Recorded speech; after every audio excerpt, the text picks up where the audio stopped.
Salut, c'est Nathan et bienvenue aujourd'hui dans cette toute nouvelle vidéo. Nous allons parler de comment investir dans l'immobilier à Taïwan. Toi qui regardes cette vidéo, tu as sûrement une seule et unique projet actuellement, qui est bien sûr de faire un placement immobilier à Taïwan. Alors vraiment, prends le temps de regarder la vidéo parce que cette vidéo a une forte valeur ajoutée pour toi, parce qu'elle te permettra de comprendre comment il est possible de faire ses tout premiers pas dans l'immobilier à Taïwan. Et bien sûr, ça tente vraiment à un bon retour sur investissement une fois acquis le bien immobilier correspondant à vos attentes. Mais avant de rentrer dans les détails de la vidéo, en tout cas qui parle d'un investissement immobilier à Taïwan, je te conseille de t'abonner à la chaîne en activant la cloche de notification que tu vois juste en bas. Active cette cloche parce que elle te permettra de te faire alerter de toutes les prochaines vidéos qui seront publiées sur l'entrepreneuriat, sur l'immobilier surtout,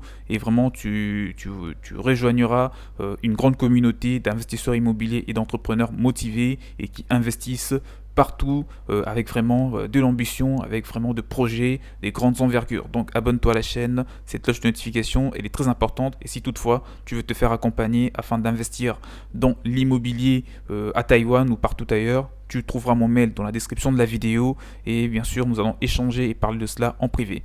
Donc là je commence sans plus tarder en te disant que mieux s'informer sur comment investir dans l'immobilier à Taïwan est une nécessité pour quelqu'un qui veut faire un meilleur investissement sur ce marché en forte croissance.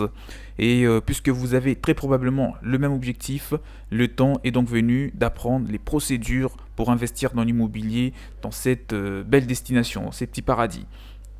Taïwan est un endroit idéal non seulement pour s'y détendre, mais aussi pour acheter des biens immobiliers.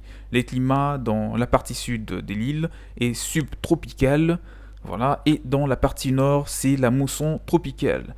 Lorsque vous achetez un bien immobilier à Taïwan, assurez-vous d'abord de vérifier les marchés locaux, des prix et de déterminer l'emplacement de la maison, de l'appartement ou du logement que vous comptez, voilà, ou de tout type de bien immobilier que vous comptez acquérir.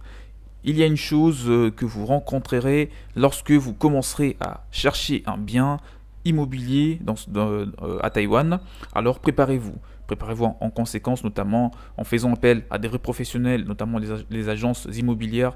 Moi, par exemple, je vous aiderai à ce niveau-là, en apprenant des informations assez précises, parce que j'ai aussi mis à disposition un document PDF qui vous permet d'avoir toutes les informations sur un investissement immobilier réussi à Taïwan. Et voilà, donc, comme j'étais en train de le dire, il y a une chose que vous rencontrerez, donc alors préparez-vous. Il y a une grande ville dans cette région, notamment appelée la ville de Taipei. De nombreux investissements potentiels séjournent dans cette ville, c'est la capitale de la Taïwan. Et n'est pas nécessairement en raison de l'achat des biens dans cette ville taïwanaise, mais parce que Taipei est presque comme la capitale, donc apparaît très souvent dans les statistiques sur les prix des maisons, des appartements, c'est-à-dire des biens immobiliers en général. Comme partout ailleurs, les prix de l'immobilier augmentent et Taïwan n'y fait pas exception, même les autorités ne peuvent rien y faire. Donc, si on y regarde des plus près, les prix des logements ont augmenté de 80% au cours des dernières années, au cours des 7 ans pour être plus exact. Alors, l'automne dernier, un nouveau prix record de l'immobilier de 8 400 $, voilà, le mètre carré a été enregistré. Vous imaginez 8 400 $ pour le mètre carré, ça dépasse même le mètre carré dans pas mal de coins de Paris. Des Paris vraiment dans les quartiers chics. Alors c'est les prix du logement qui est situé dans une zone ou un complexe d'élite, dans des quartiers, dans des beaux quartiers. Mais bon, si vous ne ciblez pas, je pense que vous n'allez pas forcément cibler ces genres de coins pour investir dans l'immobilier. Ça sera peut-être dans des quartiers standards dans un premier temps, et par la suite, vous allez lentement mais sûrement commencer à cibler une clientèle un petit peu plus riche. Mais en tout cas, il va falloir déjà posséder des biens immobiliers pour pouvoir vraiment vous donner bon, je ne vais pas appeler ça un privilège, mais vous aider à arriver à ces objectifs un petit peu costauds, parce que vous imaginez si vous achetez un bien immobilier où le mètre carré voilà, est des 8 000 euros, en tout cas la rentabilité il faudrait qu'elle soit quand même conséquente pour vous assurer vos arrières et bien sûr investir à nouveau dans un autre bien. Si l'on compare avec 2008, les prix de l'immobilier étaient alors de 6 200 $ le mètre carré, donc soit 2 000 $ de plus pour cette année 2021. L'année prochaine, les autorités taïwanaises introduiront je dirais un taux d'imposition plus élevé concernant la taxation, la fiscalité. Cet taux sera de 3,3% pour la propriété d'objets immobiliers d'élite. Actuellement, il est de 1,2% seulement. Donc c'est le moment d'investir si vous ciblez particulièrement l'immobilier de luxe. Alors, si vous voulez investir dans l'immobilier standard, moi je vous conseillerais d'acheter de l'immobilier ancien parce que c'est important. Vous n'allez pas démarrer avec de l'immobilier neuf parce que moi en tout cas je ne trouve pas ça, je trouve pas ça très intéressant pour des débutants surtout d'investir, même pour des professionnels d'investir dans l'immobilier neuf parce que déjà dans la plupart du temps les risques peuvent éventuellement être très élevé, donc il ne faudrait pas courir trop de risques lorsque vous investissez dans l'immobilier et surtout à l'étranger.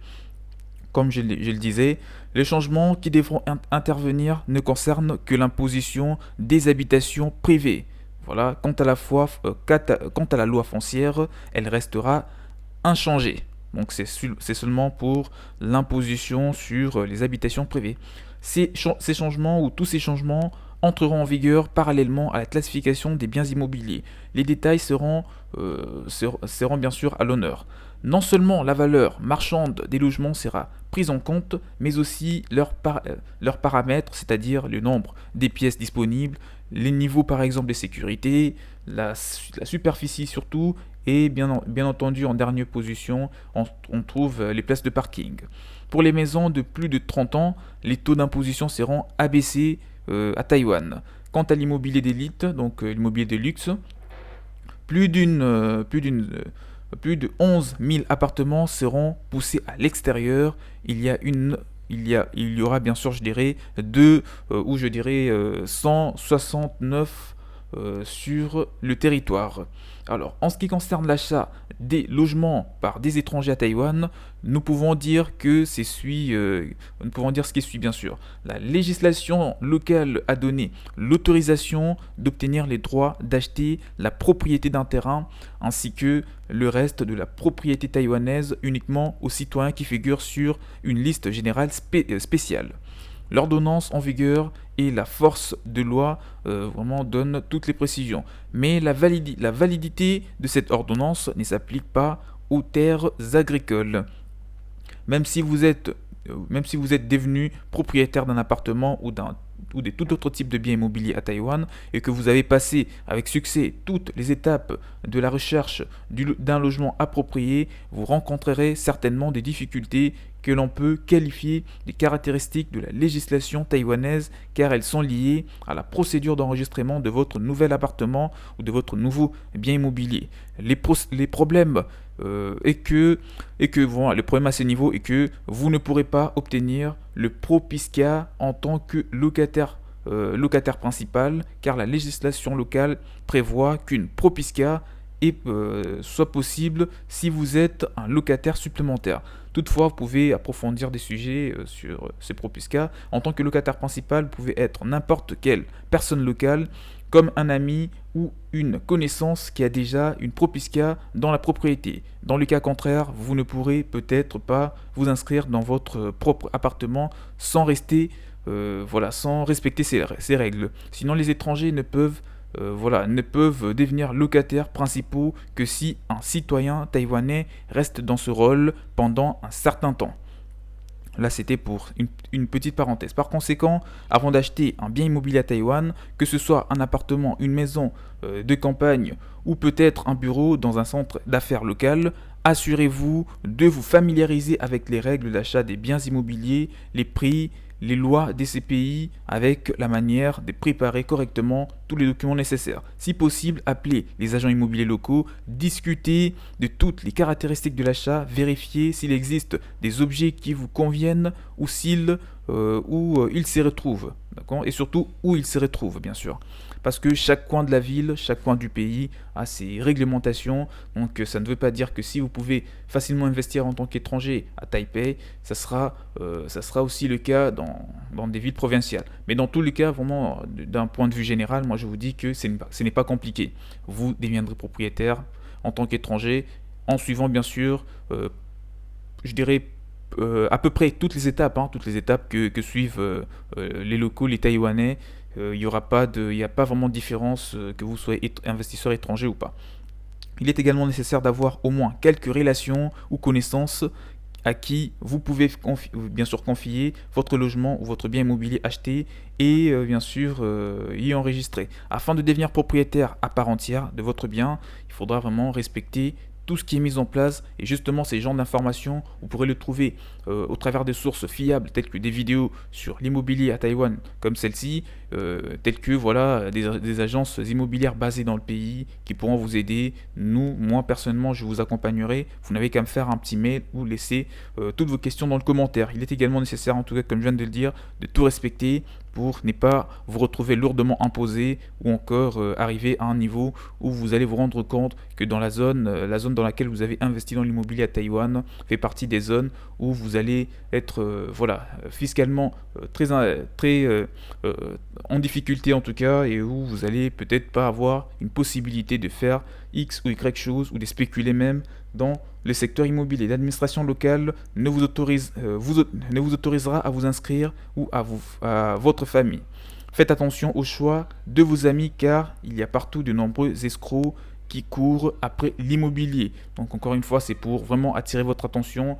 Il faut vous fier à des bonnes personnes qui vous aideront à trouver un bien immobilier, à investir et à vous attendre par la suite à un bon retour sur investissement dans des endroits où vous n'aurez pas du mal à mettre votre bien en location, où vous n'aurez pas du mal à bénéficier de l'afflux touristique de la Taïwan, où vous n'aurez pas du mal vraiment à bénéficier de plein d'avantages parce que le Taïwan est un coin, est un petit paradis où vous aurez une fiscalité intéressante, où vous aurez plein d'avantages, plein d'opportunités parce que les étrangers sont toujours intéressés par l'économie de ces pays, pas que dans l'immobilier, dans la création d'entreprises et plein d'autres types d'investissements. Donc abonnez-vous à la chaîne pour rejoindre la grande communauté d'investisseurs immobiliers et entrepreneurs. On se retrouve très prochainement pour d'autres vidéos. Portez-vous bien. Ciao ciao.